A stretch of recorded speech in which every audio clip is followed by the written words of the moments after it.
Fibolux 88 vaheseina eelised teiste vaheseinatoodete ees on see, et tegu on tervikliku materjalikomplektiga. Sinna ei kuulu mitte ainult plokid ja segu, vaid tegelikult on seal ka profiilid, müürisidemed, müürinööri klamber ja plokid paigaldatakse vahuga ehk montaažiliimiga, mitte tavalise mördiga. Fibolux 88 vaheseina saab kasutada kõikjal ehituses, saab kasutada uusehitistes, saab kasutada renoveerimises, saab kasutada ka see inimene, kes tahab kodus teha remonti, näiteks vannituba uuendada või kus iganes. Selle seina ehitamiseks ei ole vaja mingeid spetsiaalseid teadmisi, selle tööga saab hakkama iga inimene, kes endale seina tahab ehitada, ei pea kartma mitte midagi.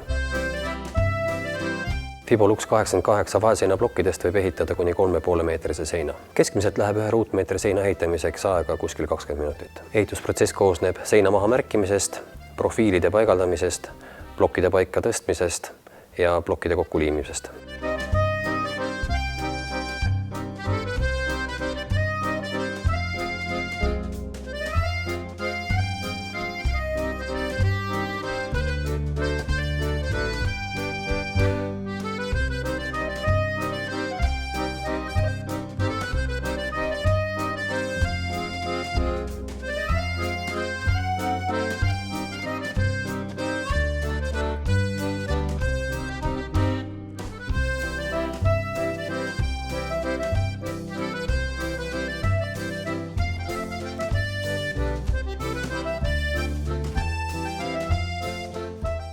Kõigepealt tuleb tähele panna seda, et sein saaks vertikaalselt loodi. See tähendab seda, et see profiil tuleb paigaldada vertikaalselt korralikult seina külge, et ta jääks ilusti seotud.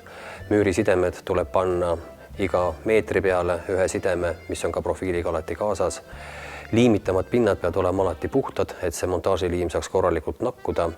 Ja enne viimistlemist peaks ka seina võib-olla harjaga korra üle puhastama, et see tolm saaks seina pealt maha ja pahtel korralikult nakkuks. Vahesein on oma omadustelt kerge kivisein ja on väga vastupidav ehk piltlikult võib öelda, et kestab isalt pojale.